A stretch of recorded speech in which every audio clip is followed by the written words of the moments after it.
Tuesday, August 5th, 2025. We'd like to turn some time over to our city clerk for roll call. Mayor Watkins. Present. Vice Mayor Samily. Here. Councilmember Dykens is excused this evening. Councilmember Savage. Here. Councilmember Staley. Present. Councilmember Walker. Here. Councilmember Ward. Here. We have a quorum. Thank you. I've asked Councilor Savage to lead us in the Pledge of Allegiance. I'd invite all those who'd like to participate to stand and do so. Please join us in the pledge. I pledge allegiance to the flag of the United States of America and to the republic for which it stands, one nation, under God, indivisible, with liberty and justice for all.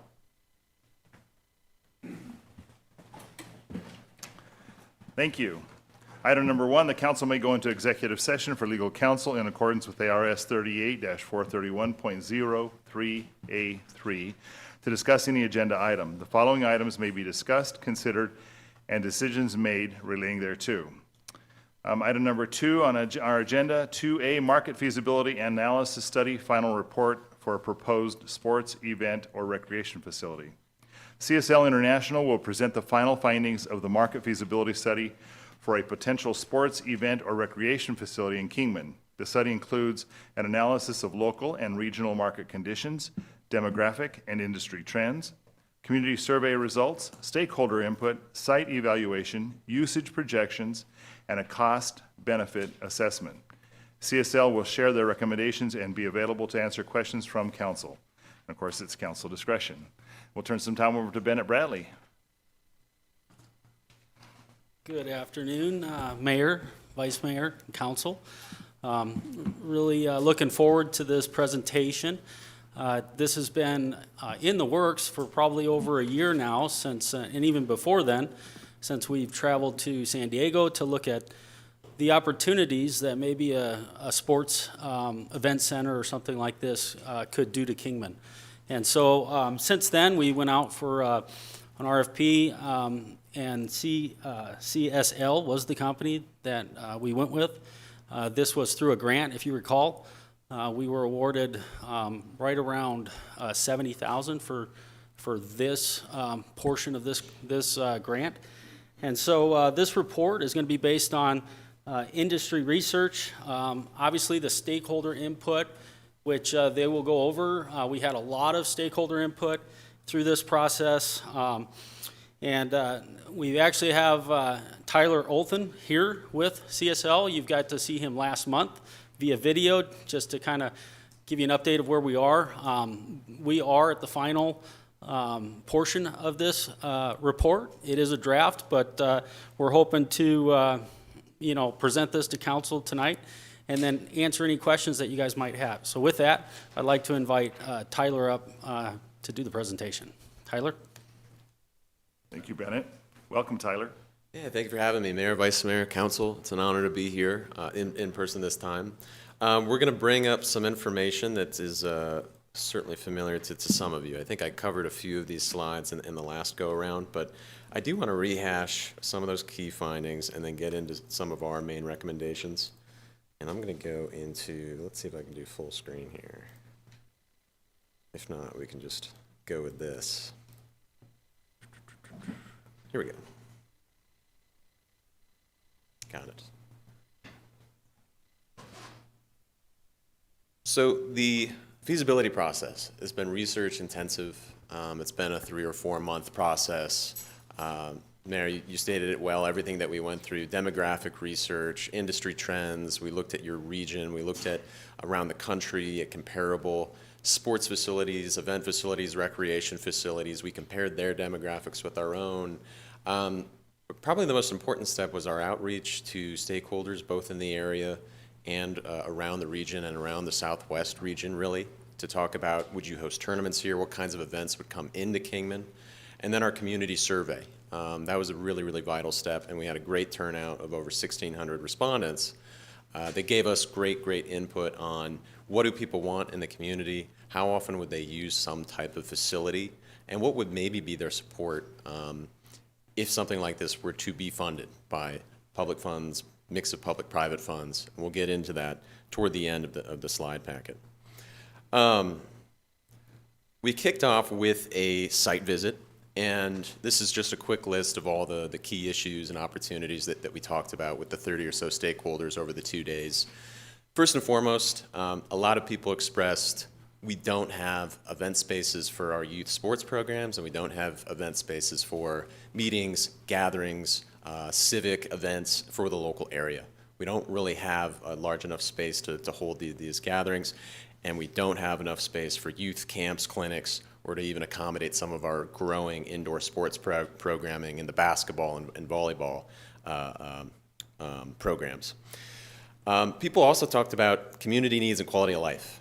We don't have a third place, and that's a common term around the country. You don't have the place besides home and work. You don't have the gathering space. You don't have the recreation facility or sports facility for people to go to. You don't have the teen center. You don't have the senior center. You don't have an intergenerational type space that some communities do have, especially growing communities and especially communities that are emphasizing and prioritizing quality of life. There was a lot of support, a lot of momentum behind that notion. We also talked about sports tourism and what that is, and we'll get to that in a few slides of how fast that's growing. There's a lot of hype in that industry. That's why you're seeing field houses with 10 basketball courts or 8 basketball courts being built so they can host these massive 200-team tournaments on a routine basis. Is that a fit for Kingman? And that's something that we sought out to gather information on, we'll talk about.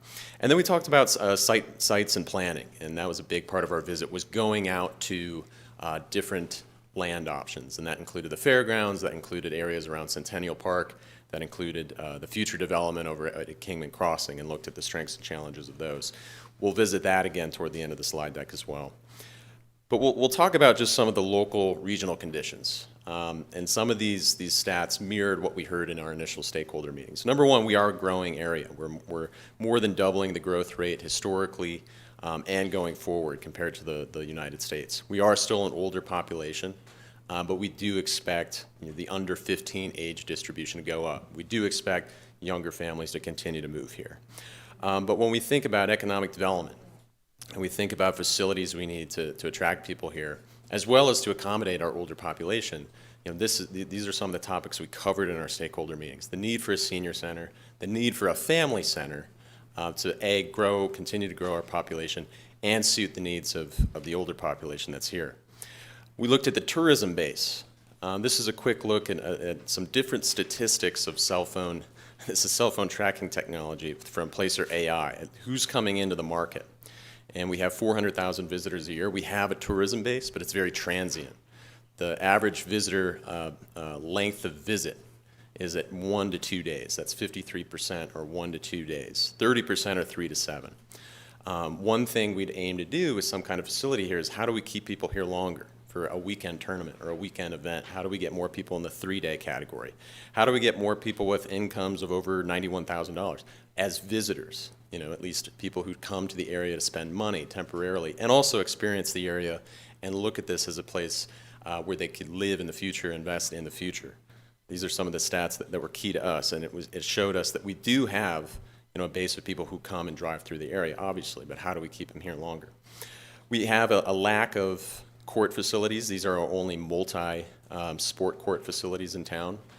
3 facilities with 2 basketball courts each. We have a number of other single basketball courts, I think, at some of the elementary schools.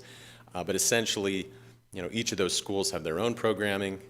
They're having less and less time to fit in Parks and Rec programming. And at the same time, none of these can really host a tournament. They don't have the critical mass of courts that you need to host a bigger event for volleyball or basketball or cheer or dance or wrestling. So that was a limitation we found early in the study, as well as that meeting and event space. This place where you can have these community gatherings. This is a look at the only spaces with rooms of 5,000 or square feet or more, and we have the fairgrounds and we have Beale celebrations. Neither of those, can certainly host a conference or a convention type event, though the fairgrounds does host a lot of what we call flat floor shows, flea markets, farmers markets, those types of events. In our stakeholder meetings, it does have its limitations. And there was certainly some idea or some notion that we need an improved product for these type of events in the future. Looking regionally, this is a really key part of that sports tourism concept. Who are we competing with to bring tournaments to the area? And this This was a reason for optimism early on in the study effort. There's really a lack of tournament quality indoor facilities in our 90-mile radius. We have the Anderson Auto Group Fieldhouse, which can accommodate 8 courts, but more often than not, it's a large football field. It's a large indoor turf facility.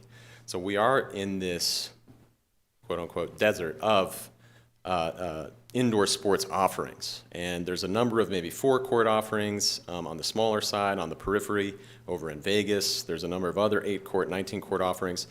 But by and large, we have this region to ourselves. So we did go in with quite a bit of optimism about some kind of concept that could accommodate tournaments for indoor sports. But a cautionary tale is that Anderson Fieldhouse. This is a quick look at some of its stats. There's visits and visitors at the bottom of this graphic here over to the left. Over to the right, the map on the right shows where are people coming from to the field house. So they had 138,000 or about 139,000 visits in 2024. We will see in several slides that that was relatively low versus other facilities of that size and caliber. And its visitor base, if you look over to the right, it's not really pulling from those major population bases that we'd like to see a facility pull from for sports tournaments. It's not pulling from Vegas, Phoenix, over from California. It is pulling really from our region. From Kingman, it's pulling from Lake Havasu, it's pulling from its broader area around Bullhead City.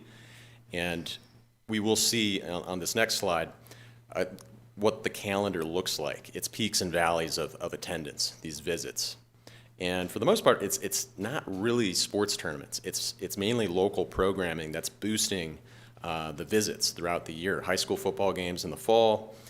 In May, in the summer, it's graduations. They do have a wrestling tournament. They have one wrestling tournament there. They have a wrestling tournament in February. But other than that, they have a gun show and other private events that drive that in February and March. So it's unusual programming. It's scattered programming and not really the base of giant sports tournaments we'd like to see or normally would see at a facility like this. And it's none of these are concerts, none of these are semi-pro or minor league sports events. You know, these are mainly local events, locally produced events. So, even in this first chapter of the report, there's reasons for optimism, there's reasons for caution. You know, looking at our region, but looking at Anderson Group Fieldhouse. But there's certainly things to be learned. I think management, I think the strategy behind the building is something that maybe wasn't fully thought out. I think giant turf facilities like that aren't conducive for tournaments. So that's something that we certainly thought about as part of the final program toward the end. Industry trends. You know, nationally, I talked about the sports tourism sector. It is a $40 billion, just about a $40 billion national sector, and it does continue to go up. We are starting to see teams, a number of participants in traveling sports plateau. And these age groups over the left are pretty much remaining the same in terms of participation, but spending does go up, and it is even outpacing inflation. So families, teams, they are paying more and more to be in more tournaments throughout the year, but we're not really seeing the level of participation go up. So there is some thoughts in the industry about you need to build a facility that's more and more competitive. The pool of the number of tournaments and games out there to host, that's not really growing, so you need a facility that outdoes, that improves upon what you're dealing with, the competition. This is a quick look regionally at participation in different sports. Certainly the most important factor to consider in the industry trends chapter. And we do over-index in basketball slightly in terms of our regional rate, and we over-index in terms of volleyball. So by index estimates, we have about 1,300 volleyball players in our 30-minute drive time. The national average would suggest only 880. So this was another reason for optimism, that we have this active population base that is participating in indoor sports. We're in this facility desert, so there's a couple of reasons, that really spell out we have a customer base and we don't have a lot of competition. Tenant partnerships on the supply side in terms of facility design and what's going on in the sports tourism and event industries. One thing that these facilities don't do generally around the country, whether they're sports tourism or community rec centers, they don't make money. They often run at $500,000 to $1 million annual losses. So to mitigate that to sometimes even break even, and in rare cases, maybe 10% of the time make money. They are adding these different types of tenants, different types of activations to make these facilities generate revenue on a more annual basis or a more regular basis. Strength and conditioning rooms, physical therapy and sports medicine spaces, so partnering with a local health system to offer chiropractic or sports medicine type spaces and programming is something that generates revenue. Elevated food and beverage that people actually want to buy at a more of a premium price. We're starting to see food halls in more of these indoor sports centers. And then family entertainment spaces or climbing wall zones. We're seeing more of these so that it gives not just visiting families something to do during a tournament, but it is an attraction. It's a business in and of itself throughout the year, even when programming isn't going on in the facility. So then we get to chapter 4 in the report. This is comparable facilities. So what do these complexes look like?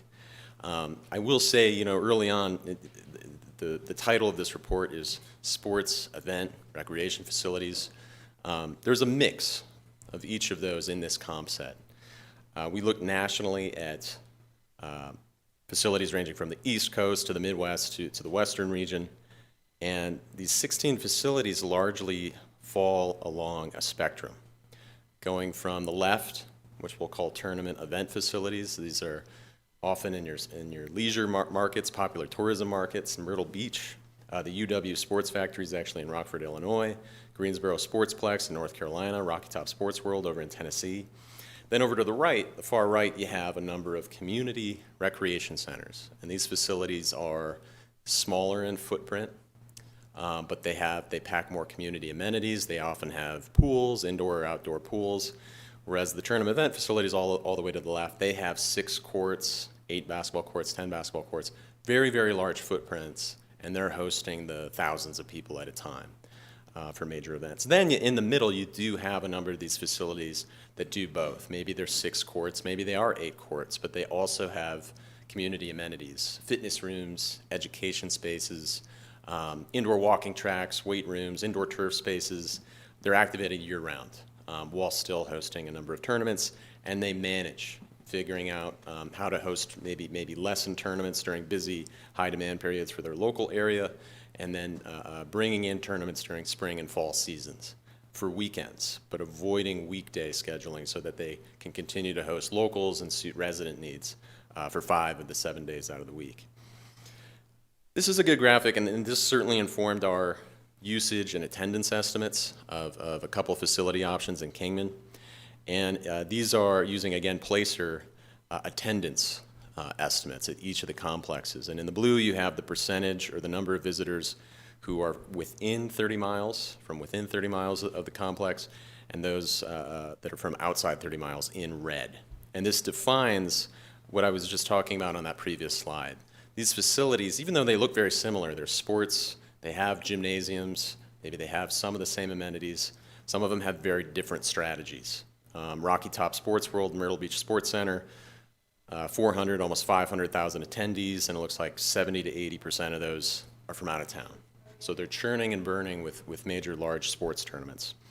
For context, we have the Anderson Auto Group Fieldhouse down at the bottom to show how relatively limited the non-local draw is and limited the footfall is for a facility with that kind of footprint, for a facility with that kind of size. So again, this is our one precedent of a facility like this in our region, and we want to be careful about what they did and think about strategies and facility designs that would work for us and maybe generate more footfall attendance that's closer to the rest of this comp set.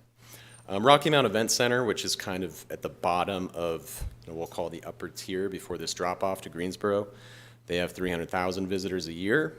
Most of those are non-local. And it is an interesting facility. I don't have pictures until later in the presentation, but it's a facility where they have one half that's 4 basketball courts, and then another half that's a concrete box that's about 30,000 square feet. And they have retractable seating, so they can do concerts in there, they can do conventions in there, and then they can overlay 4 basketball courts on top of that concrete as well, so that they can have 8 basketball courts. It's this hybrid facility, multi-use, and is still part of that group with over 300,000 visitors. We'll talk about what a model maybe looks like in Kingman for something similar to that. We then compared the demographics of Kingman to all these other different comp facilities. And this is sorted by 30-minute drive time. You can see we're ranking 30-minute, 60-minute, 90-minute, 180-minute drive time for these different metrics of population, income, number of businesses. You can see population, we are slightly below average. We are the bottom in terms of median household income. We are closer to the bottom in terms of number of businesses. But then in terms of recreation spending, attendance in sporting events, spending on sports trips, we are right there with the rest of the comp set in terms of, and we saw that in the industry trends chapter. We do have a really active youth base. We have an active, even adult recreation base. A lot of people who do play basketball and volleyball. So that rates us a little bit higher up the list than just our population metrics. So again, coming out of the comp facility analysis, some mixed results here, but what is really the most important are these next two chapters. So we got all this data on our desktop. We saw, what our local strengths are, what our shortfalls are. We looked at the comparable facilities and got a feel for which of those, are hosting more local business versus non-local business. In the full report, we actually have some pretty detailed case studies on each facility about about many of their revenues, expenses, their programming, their attendance levels. A lot of information to be gathered from there that certainly was a part of our modeling and our estimates for usage of a Kingman facility. But these next two chapters, market demand and community survey, are really, really critical. This market demand, I'll call it non-local demand chapter. This is where we spoke with, and we included some of the Kingman groups in here as well, but we spoke with a number of volleyball, basketball, tournament organizers and clubs. We spoke with wrestling, cheer groups to talk about what's your interest in Kingman, what kind of facility would you need to bring your business here. And some of the key takeaways we heard were, though Kingman is situated, in the middle of all these large population bases, between Phoenix, between Vegas, close to the Southern California area, the limited population immediately in 30 minutes around it, it's still cause for caution for a lot of these organizers. And a lot of them could see smaller programming, smaller tournaments, mainly focused on younger age groups. An offshoot, they would create almost a B version or a spring series. If they had a fall tournament, they would start new spin-offs that were smaller than some of their primary events and bring them to Kingman. So with that, a lot of them talked about, some of them talked about needing a 6-court facility. Some of them talked about 4 courts would suit their needs. A lot of folks talked about maybe over the next 5 years, testing Kingman, bringing different events and slowly growing year after year, what those events and programs would ultimately be. But overall, they were familiar with the Kingman market. They know it's growing. They see potential, but there was a little bit of this caution. And in terms of specific event groups, starting with volleyball, we spoke with 6 groups representing about 50+ events. One of the 6 did talk about half a dozen of their events being potential candidates for Kingman, and these would be maybe 30 teams, so probably around 200, 300 athletes with their parents and spectators. They would probably need at least 8 courts, 8 volleyball courts, so maybe on 4 basketball courts of space. Basketball groups, we spoke with 4 groups representing 80 events. One of the users was potentially interested. They talked about bringing maybe half a dozen to a dozen tournaments over the course of a year to Kingman if something were built. They preferred 6 courts, though were willing to work with maybe a 4-court facility paired with some of Kingman's other existing facilities. And then we spoke with other user groups, the wrestling, pickleball. Those were 2 of the users that we heard could use maybe a space as big as 3 courts or 4 courts for mid-sized tournaments or some championship play where they'd bring in folks from around the state. Pickleball, we talked with the local group and maybe talked about building an invitational where you'd bring people from outside the city, from around the state to something like this, maybe 200, 300 pickleball players. But you don't need a lot of space for that type of event. And we also talked with flat floor groups. So 3 different event organizers planning about 20 or so, 20+ flat floor events, each of whom have been to the fairgrounds and have used the fairgrounds, talked about what would an improved product look like, how much space do they need, how often would they use this kind of space. And there was optimism about some kind of concrete box, that was 30,000 square feet to 40,000 square feet that could host these smaller consumer shows, trade shows, And like we've seen with Rocky Mount Event Center in North Carolina, maybe it could host indoor concerts or festivals or other types of entertainment programming for the area. So in terms of the market demand, so I think it was similar to the rest of the report. Reason for optimism, I think reason for optimism over the next 5 years, but definitely some sense of caution from the non-local users. They're not ready to come in. They're not recommending you build the 12-court super facility or the 8-court field house. They were talking about maybe something smaller, more modest. Some talked about 6 courts, some talked about 4. So we'll talk about maybe how we arrived at a recommended number in a bit. But this community survey, this is the really, really important piece. Where I mentioned we had about 1,500, nearly 1,600 responses to an online survey, and really, really great input.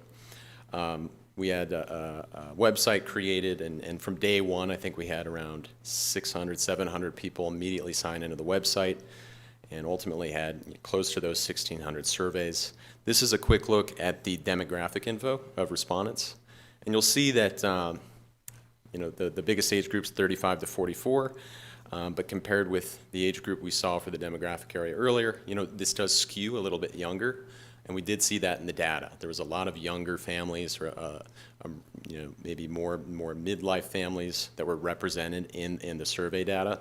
A mix of incomes were represented, but there were a lot of folks. You can see 36% had a household member under 18. So a lot of that representation from the family segment in the city. And when we asked, is there a need for an additional community gathering space in Kingman? And is there a need for facilities for youth sports and recreational programming in Kingman? Pretty much identical responses.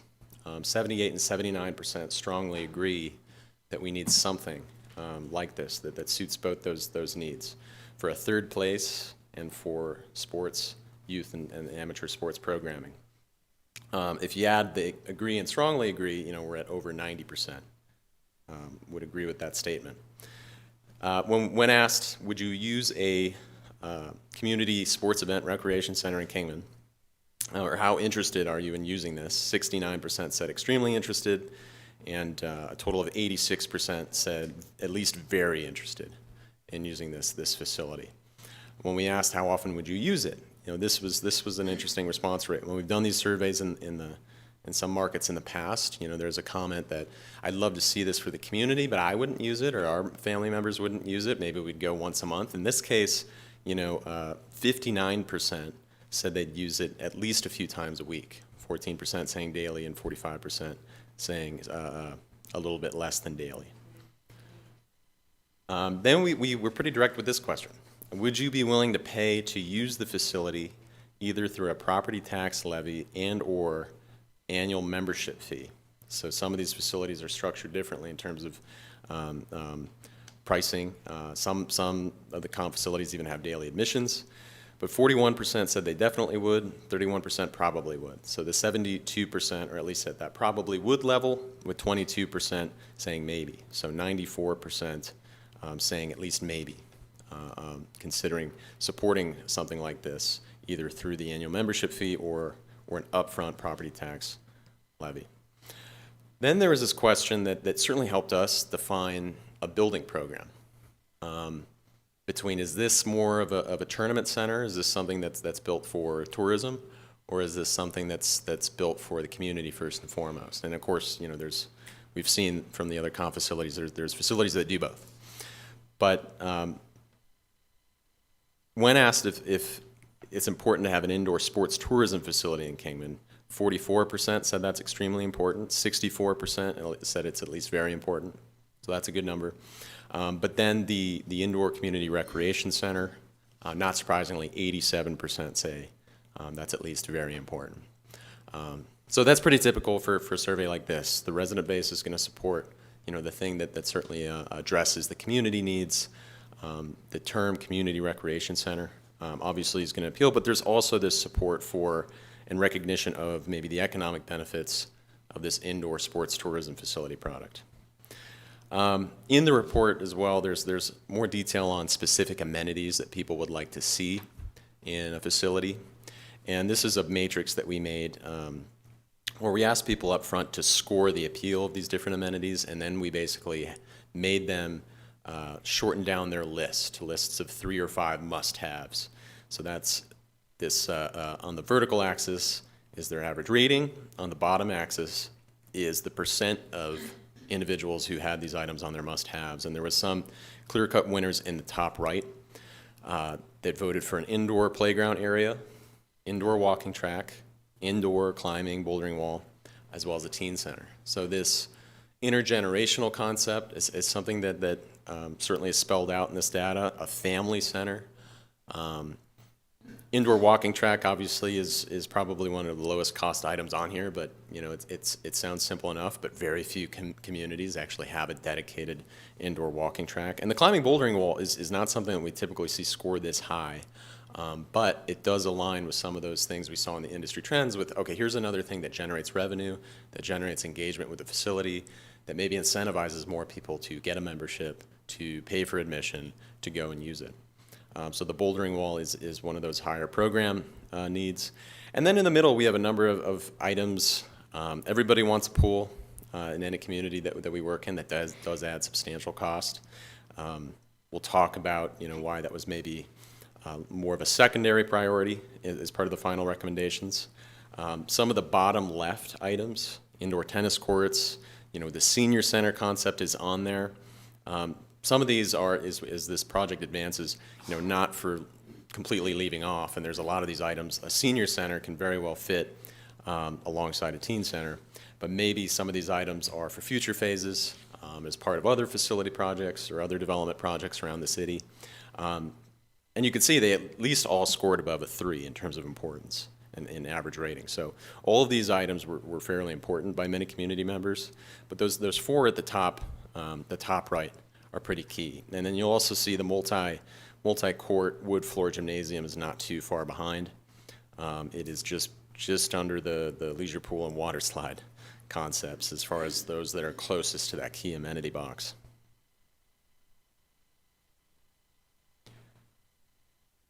So to just bring it all together and summarize a lot of what we've talked about, this seesaw of demand, because we talked about some mixed data points in terms of what can make sense here. But the supporting factors, we do believe outweigh the limiting factors.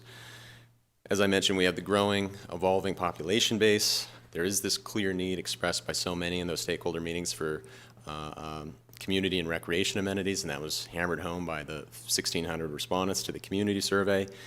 Our youth sports programming can't really grow beyond what it already is. Our indoor sports for kids, they need more spaces, we know that. And we have few local event venues left to hold them. There is that regional indoor facility gap. We could be one of the first to market for a facility that could host a number of non-local events. Sports tourism is continuing to grow in terms of expenditures. We're not too far off in terms of population levels versus the comparable facilities and our participation in sports. And as I mentioned, the community survey shows really strong demand for something. The limiting factors, first and foremost, and we didn't cover this yet in the report, the rising costs to build sports complexes, to build event facilities. Something that used to be $400 per square foot in terms of full development cost is now $700, $750 over the course of the last 7 years. So that escalation is something to consider. And then there is the limited to moderate interest from the non-local groups. We didn't hear what we've heard from other recent projects, that if you build this facility, we will be there every single weekend and we will start this program and this program. It was more, we will bring a scattered number of events there and we'll be occasional users. So we wanted to draw some caution there. And we do have the lower income base. In terms of paying for amenities for the facility, that's something to consider in terms of the number of sponsors and sponsorship, maybe donations for the facility is something to consider. But that's something as the project advances that we can figure out. In terms of recommended positioning, taking all that into account, back to this spectrum, where do we see Kingman fitting in? We didn't want to put it only in the community recreation facilities. We wanted to think of a program that maybe put us between the balanced group of facilities and the community rec. The community rec facilities, those are a single court complex where they have 2 basketball courts. And I keep referring to basketball courts and the number of those because it is a good notion of how capable you are of hosting tournaments. So this positioning between balanced and community, it lets us build a complex that has all these community amenities, education rooms, an indoor walking track, as well as maybe a number of courts that can host some tournament activity and probably address the local need we have today. And speaking with a number of stakeholders, we probably just need 4 basketball courts for our indoor programming alone during the week. So that is a key recommendation. We have 2 options that are very similar to one another. Option 1 is an indoor sports and recreation center where it would be 4 full-size basketball courts. That could be 8 full-size volleyball courts. Could be 12 to 16 pickleball courts, depending on how you lay it out, and could have different markings on it. That'd be about a 65,000 square foot footprint. You would need parking for 500 spaces. Total development site, project site footprint of about 7 acres. And then those are the key amenities that we'd like to see in there in terms of ceiling height, some of the sports equipment, but the fitness and wellness spaces, a walking track, indoor play area that was mentioned, that was high in the community survey list. Not just a concession stand, but maybe like a cafe, more of a semi-full service cafe, and then the indoor climbing wall that we call optional, but some kind of maybe small solution for that to address the demand we saw in the survey. Option 2, the only difference is instead of 4 permanent basketball courts, maybe hardwood floor basketball courts, we have this 40,000 square foot concrete hall with retractable seating. Not necessarily mechanical seating from the walls, but in Rocky Mount Event Center, they have a bank of seating that they bring in from storage. And then you would store 4 in-house hardwood basketball courts to overlay on top of that so that you could still host conventions in that space. You could host some indoor concerts. But the needs for storage and then the expanded footprint of that hall would make this a slightly bigger facility at about 82,000 square feet instead of 65,000. And some of these amenities with the event center, the retractable seating and whatnot, do add to its cost per square foot. So it does come with a higher project cost. This is just a vision board showing some of these amenities in the indoor rec center option, option 1. The preliminary cost estimate for this, and this is being somewhat aggressive, we did factor in contingencies of about 10 to 15%, but this is about a $39 million project in 2025, and we'll see in a couple slides, and that's kind of in line with what we're seeing around Arizona. And then option 2 is, if we really wanted to do something that could host concerts, this is Rocky Mount right here with that retractable seating. You can see that it has the basketball, the goals that you retract up to the ceiling. But it can host concerts, it can host different cultural events, but it does come with that price tag of about $53.5 million. And that's preliminary cost, high-level cost estimates. Certainly if some of these projects get vetted out by an architect and further developed, more cost estimate refinement is going to have to be done. In terms of the sites, we looked at Centennial Park, the Fairgrounds, Kingman Crossing. I think they're all, we'd say, good. They're above adequate. They're good sites to accommodate something like this. They all have, each of them have their own unique challenges. Centennial Park is probably just the most confining. For a facility like this, we would like to see it as part of other development around it, or we'd like to see it built in a footprint or somewhere where it could expand potentially in the future, or you could add on to it, over the next 1 to 2 decades. You have that space, I believe, at the fairground site. You have that space at Kingman Crossing, certainly. Kingman Crossing is just more of the long-term opportunity. There's more detail about what makes a good site for a lot of these types of projects in the report. And then when it comes to funding, what we're seeing, and this is a list of 3 of the 6 case studies we have in the full report. Casa Grande and Tolleson and Marana, they each have a different strategy with how they funded these rec centers, these community centers. Marana, that's a full aquatic complex that certainly hosts tournaments, but of course hosts a lot of local programming. But we're seeing a mix of the GO bonds, existing sales tax bonds, but Marana is the interesting one where they did do the temporary sales tax increase, 7-year half-cent sales tax increase to fund that $64 million project. Tolleson and Casa Grande, Casa Grande was built in 2019 for $18 million, slightly smaller facility than our option 1, but that probably would be, $30 to $35 million nowadays. But they did fund it using the property tax bonds, and that was $225 per resident per year. But I think looking at the sales tax approach, looking at the temporary, is it a half-cent sales tax bond? That's what some of these communities in Arizona have been looking at, and it's certainly something that we've seen across the country at least have more success, is here's a dedicated funding source that's temporary and funds, maybe not just this project, but other event, recreation, sports, quality of life projects around Kingman. We do talk about governance as well. How could this be owned and operated? For a community rec center of this size, we do see YMCAs or Boys and Girls Clubs. Sometimes it's a local nonprofit take on the operations. The city maybe still retains ownership, and then there's this go-between entity, whether it's an advisory board or a true oversight board. We do normally recommend an oversight board that sets prices, that sets booking priorities, that gives rulings to the management staff about here's how much local programming we want versus here's how much tournament programming we want. And with a private group, you're normally supposed to operate with a pretty lean staff. You can see the 7 full-time equivalent staff that would normally be on site for something like this. And we factored that into our financial operations in the next chapter. So in terms of how these things would operate, the economic impact that would come with them, there's a lot of detail, more detail in the full report about usage, attendance, what the bottom line numbers would be, but this is a high-level comparison of option 1 and option 2. And they're very, very similar, just slight increases in economic impact for option 2, but more costs for option 2. So down in the list on this table on the right, we have the owner-operator. They could both have similar owner and operator models.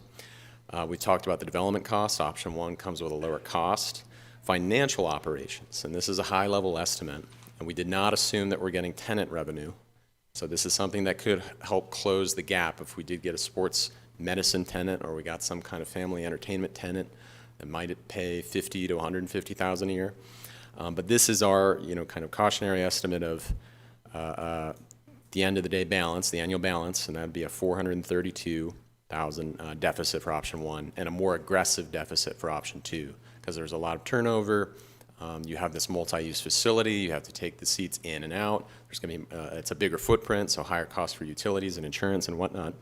So that does come with a higher annual cost on top of the higher initial upfront cost. They both host a similar number of tournaments. We don't really see the fact that you have to move the courts and put them back for option 2, lowering the number of tournaments you host, but you do host more attendees and non-local attendees because you host concerts and other types of events that bring in tourism. So you have about a 25% bump in terms of non-local attendance for option 2, and that leads you to 8,200 room nights versus the 6,700 room nights in option 1. And then in terms of economic impact, the amount of money that people from outside the area and from outside of Kingman are spending as a result of these facilities being built approximates $5.8 million for option 1 and $7 million for option 2. And then economic output, if we think about how many of those dollars are respent in the local economy and retained, that's $9.8 million in option 1, $11.8 million in option 2. So very similar, what we call output to development cost ratios at the bottom. It's just to give us an apples-to-apples comparison. We don't normally see projects get up to 1 or above 1, like a true financial ROI. But it is something to test the effectiveness of one versus the other. So option 1 does give you this slight increase in terms of its cheaper cost. It still gives you a lot of the economic impact of option 2. So it does have the slightly higher ROI cost. And then in the report, we go into a lot of detail about, beyond these economic benefits, what else are we doing here? And for a project like this, the play is, not just the economic impact you get from tourism, but it addresses all those community needs that we saw in the community survey. It gives residents of facilities to take pride in. It obviously gives them and their families something to do. And at the same time could be a senior center and could be an intergenerational space where everybody from the community can go gather. And from an economic development standpoint, this is one of the first 1-2 stops you would bring a prospective employer to show them that you have these quality of life amenities. You have something that, it can host sports tournaments, it can host that programming, but it is this extra place. In a lot of these facilities that are being built, They are state of the industry. They're locally inspired. There's great architects in this space around the country who do a great job of building something unlike the other facilities in your state, in the country. And there's a lot of opportunity for this to be one of many initial steps, to continue Kingman's investment in itself and enhancing its quality of life. And that is the last wrap-up slide. So happy to answer questions. We have some time. Questions and comments? Tyler, first, we appreciate that report. It's very detailed and lots of information for us to digest. Council, questions for Tyler? I will. I have a couple as well. You want me to go? Yeah, go ahead. Okay, Vice Mayor? Hi, welcome. Thank you. It's a very comprehensive report, so I appreciate that. I had some questions on the survey. I'm sure, as you know, we do not have a property tax in the city. There is one in the county, so that's paid directly to the county. So my question is, when we get into the analytics of the survey, were you able to, because I wasn't able to find it, were you able to delineate who was speaking from the city and who was speaking outside the city? Because, I mean, if you look at our demographics of our city, you could be standing across the street from me and you could be in the county and I could be in the city. Now, when it comes to public safety and it comes from, road maintenance and preservation and things like that, we have a lot of citizens that live outside. Matter of fact, probably just as many citizens that live outside the city limits that live inside the city limits. They drive in.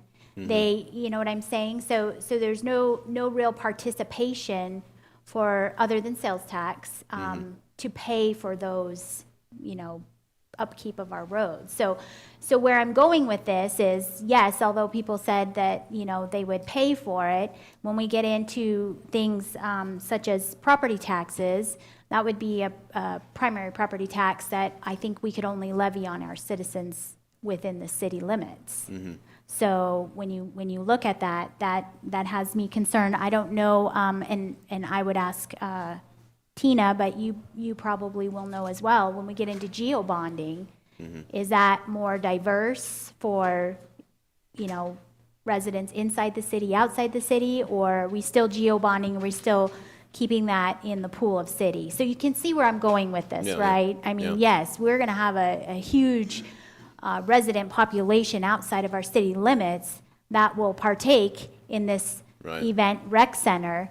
But when it comes down to paying for it, who's going to do that if we choose something other than a sales tax? Because sales tax is the most diverse tax spread amongst all the citizens. You buy goods, you're going to be paying that tax. So that was my question. And then my second question was as far as hotel rooms. I mean, we see we've got some hotels that are under construction right now. In the report, did you take into consideration, like if we were to bring in these teams from outside of the area, with the hotel capacity that we have currently, could we handle that? Or how many more hotels would we need to be able to be at that? So that's, I know, two very different questions, but Well, your first question, I think that's to do for myself and the team. I think we'll take a look at, I think we do have zip code data. So I would love to see what the breakdown is of people who, maybe answer from the city and outside the city. okay. But, and also it's just a survey. And it's just like when you're collecting, if you're a college collecting donations, you get plenty of pledges, but then when it's time to go collect, that certainly changes. But when we're making decisions based off of who's going to pay for this, Right. I think that's important data to have. Yeah. And in any community, it's always, there's the whole push, of promoting the facility, figuring out, all right, voters, here's the benefits you have, and you have to show the true value, the true benefit, So there's a long road for that. For question number 2, I do think the hotel limitation, it wasn't a primary reason for, what we'd call as a more modest or mid-sized facility recommendation, but it was part of the consideration, yeah.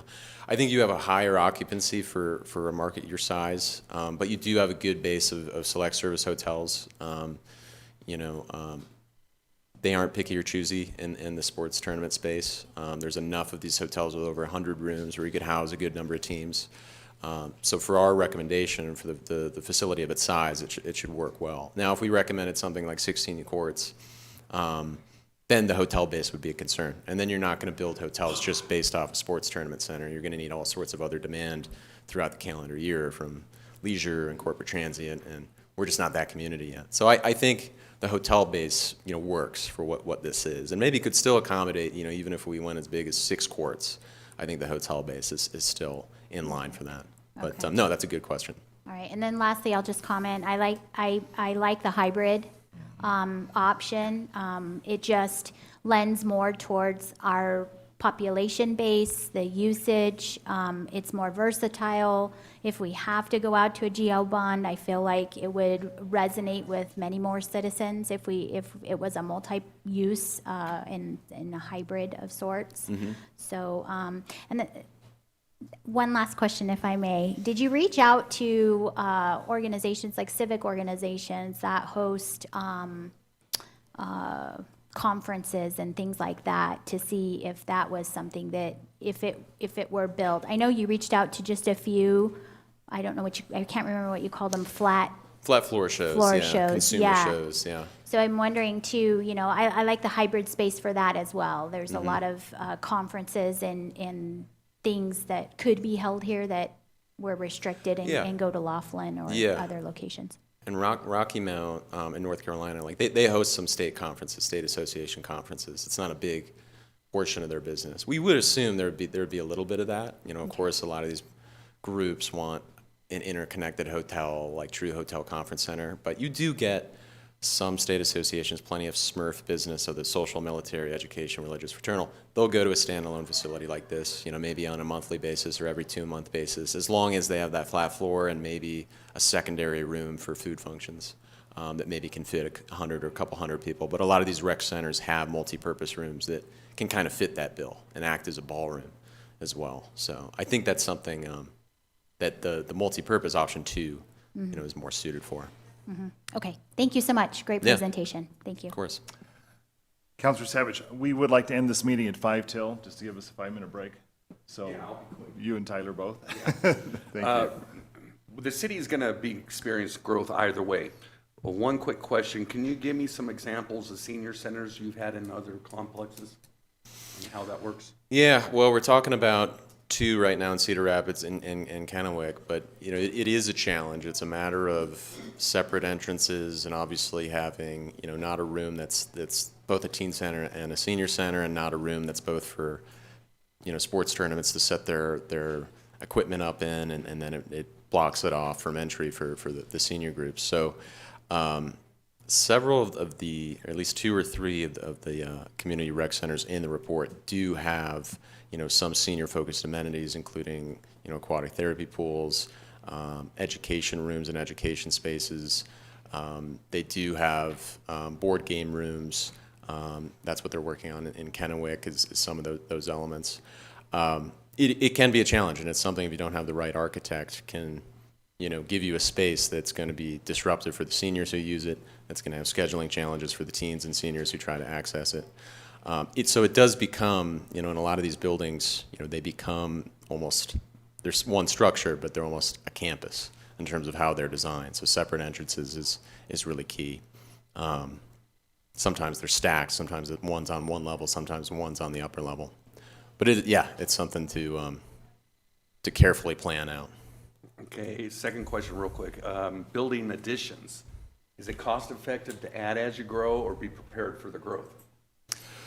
I'd say it's good to be prepared for the growth, because a lot of these facilities, in the recreation, sports, event space, you're not expanding 5 years down the road. I think if we felt more bullish about Kingman and the sports tournament sector, over the next 5 to 10 years, we would say, you know, build the 6-8 court facility today. I just think there's some time till we get to that point, you know, 10, 20 years. I think there's projections for 2040 or 2050 that we're going to get to a really, really high number in terms of, you know, who's around the 30-minute population, so.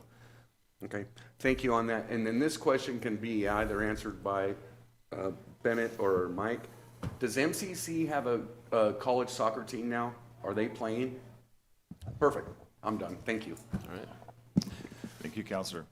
Tyler, thank you very much. Any other questions? We do need to adjourn. I would like to adjourn. I know we need to bring this back, Manager Walsh, for further discussion and action, but we appreciate the great report. Any other comment, Tim?